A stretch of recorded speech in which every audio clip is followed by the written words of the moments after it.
चंपई सोरेन के खिलाफ जेएमएम ने लगाया चुनावी गियर। पूर्व सीएम से पाला बदल का हिसाब चुनाव में लेंगे हेमंत के मंत्री। दीपक बिरुआ की चंपई सोरेन को सीधी चुनौती। जोहार के साथ बाप बेटे को हराने का ऐलान। झारखंड में चुनावी राजनीति शबाब पर है। विधानसभा चुनाव के लिए बीजेपी के उम्मीदवारों की सूची जारी होते ही चंपई सोरेन अब अपने पुराने सहयोगियों के सीधे निशाने पर आ गए हैं। सत्ताधारी झारखंड मुक्ति मोर्चा ने पूर्व मुख्यमंत्री चंपई सोरेन के साथ ही उनके बेटे बाबूलाल सोरेन को कोल्हान में पटकनी देने का सीधा ऐलान कर दिया है। झामुमो से बगावत कर बीजेपी का दामन थाम चुके पूर्व मुख्यमंत्री चंपई सोरेन को लेकर हेमंत सोरेन की पार्टी अब तक बहुत ज्यादा टीका टिप्पणी से बचती आई है, लेकिन अब हेमंत सोरेन की पार्टी ने चुनावी गियर लगा दिया है। हेमंत कैबिनेट के मंत्री दीपक बिरुआ ने चंपई सोरेन और उनके बेटे बाबूलाल सोरेन को बीजेपी से टिकट मिलने के बाद सीधे कह दिया है कि हारना तो होगा, जेएमएम कोई कसर बाकी नहीं रखेगा।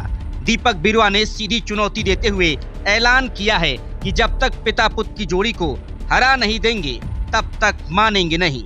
हेमंत कैबिनेट के मंत्री दीपक बिरुआ ने एक्स पर लिखा, पिता और पुत्र दोनों के लिए जोहार रहेगा, हारना तो होगा, मार्जिन चंपई दादा को नापना होगा, जेएमएम कोई कसर नहीं रखेगा। आप तैयार रहें, मैं मानूंगा नहीं जब तक हार नहीं हो। बता दें कि विधानसभा चुनाव 2024 में कोल्हान की सीटों के लिए भाजपा ने अपने प्रत्याशियों की घोषणा कर दी है।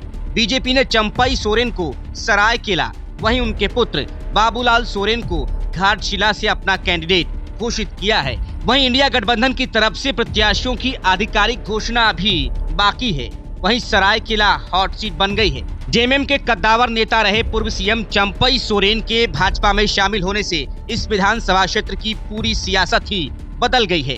कभी भाजपा को चुनौती देने वाले चंपई सोरेन अब झामुमो के लिए ही चुनौती बन गए हैं। इस बार जेएमएम की पहली रणनीति चंपई सोरेन को उनके अपने ही गढ़ सरायकेला में हराने पर केंद्रित रहेगी।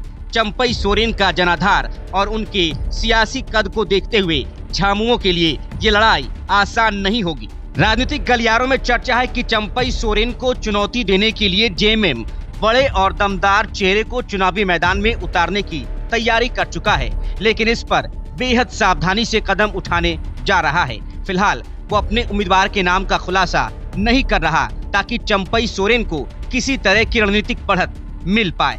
झामुमो सरायकेला सीट से ऐसा प्रत्याशी उतारने के मूड में है जो चंपई सोरेन के लिए भारी पड़ जाए। साथ ही चंपई सोरेन द्वारा 81 सीटों पर आदिवासी बहुल इलाकों में चलाए जाने वाले सियासी गतिविधियों पर भी रोक लग जाए। चर्चा है कि सरायकेला के साथ ही घाटशिला विधानसभा सीट को लेकर भी दावेदारों की लंबी फहरिस्त की स्क्रूटनी खुद मुख्यमंत्री हेमंत सोरेन कर रहे हैं। सूत्रों के मुताबिक इन सीटों पर झामुमो प्रत्याशी चयन में चौंकाने की तैयारी में है। वैसे संभावित प्रत्याशियों की बात करें तो सरायकेला से गणेश महली और घाटशिला से मंत्री रामदास सोरेन का नाम आगे चल रहा है। TheFollowUp.in Like, share and subscribe. www.thefollowup.in